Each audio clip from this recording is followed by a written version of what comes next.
In 2005, Star Wars Revenge of the Sith was more than just the final chapter of the prequel trilogy. It was the last Star Wars movie we thought we'd ever get at that time. George Lucas was wrapping up his epic saga, and Lucasfilm pulled out all the stops to make sure Revenge of the Sith landed with the biggest impact possible. When people heard the prequels were going to be released, this was the one they were really waiting for, to finally see the fall of Anakin Skywalker and the rise of Darth Vader, to finally see that showdown between Skywalker and Kenobi. Everything was finally coming to a head.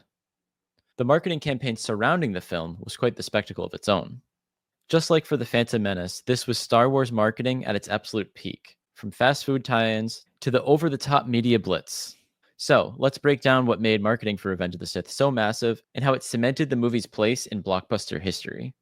By 2005, Star Wars had already been an unstoppable marketing juggernaut for decades. The original trilogy pioneered modern movie merchandising, and the prequels took that to a new level.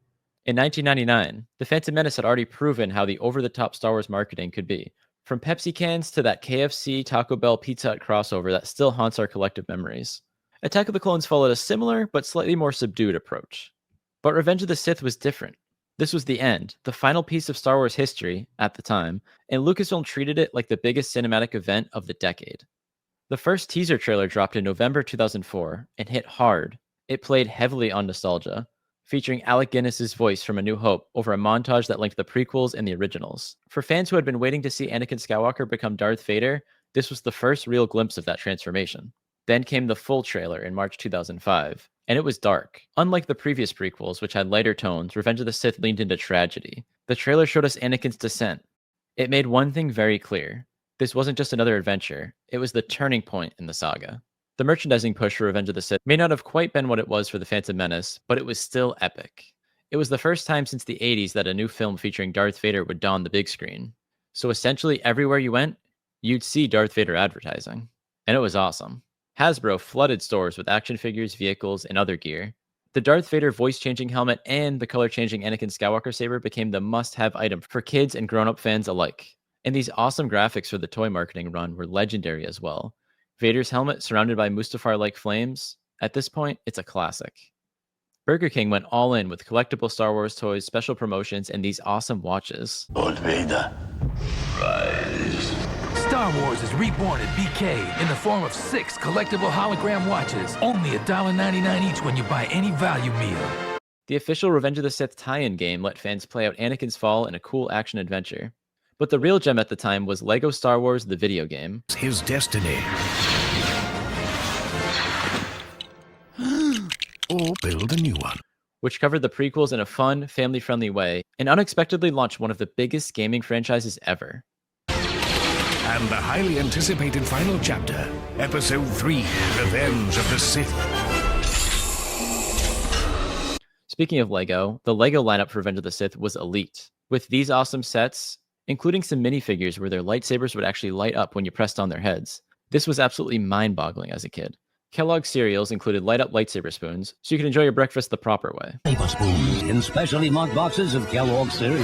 The power in your complete breakfast. Take it outside. There seems to always be some sort of chip sponsor for Star Wars, and Revenge of the Sith was no different. This time it was with Pringles. The sweepstakes included finding a lightsaber sticker inside a Pringles can to win one of several prizes. The top prize being a chance to train with the Lucasfilm stunt team, and maybe learn a few lightsaber moves along the way. This level of brand saturation made sure that Revenge of the Sith was unavoidable. Whether you were a hardcore fan or a casual moviegoer, you knew this movie was coming. Oh! Yeah! And as usual, Lucasfilm didn't just rely on traditional marketing. They went full throttle with pop culture takeovers. 7-Eleven stores ran an awesome promo with these Darth Vader cups, and a special limited edition flavor called Darth Dew, which sort of sounds hilarious. Actually that's me. I made a Darth Duty. In possibly one of the greatest commercials ever, we got a Revenge of the Sith M&M's tie-in featuring Darth Vader meeting with the red and yellow M&Ms.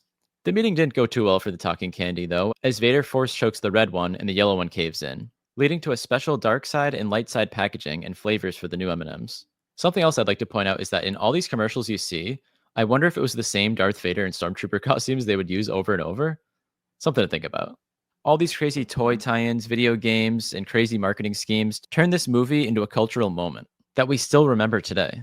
2005 was a transitional time for movie marketing as well. Social media wasn't even close to what it is today, but the internet played a huge role in fueling Revenge of the Sith hype. Lucasfilm had interactive sites like the HoloNet News, where fans could explore the world and the lore surrounding the upcoming Episode 3. They could watch behind-the-scenes videos, engage in Star Wars trivia, and download different photos and activity books. It wasn't that long ago, but in a lot of ways, it really was a much simpler time.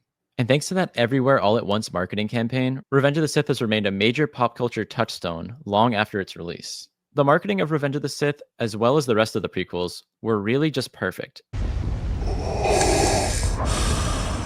And it's so fun to look back on them.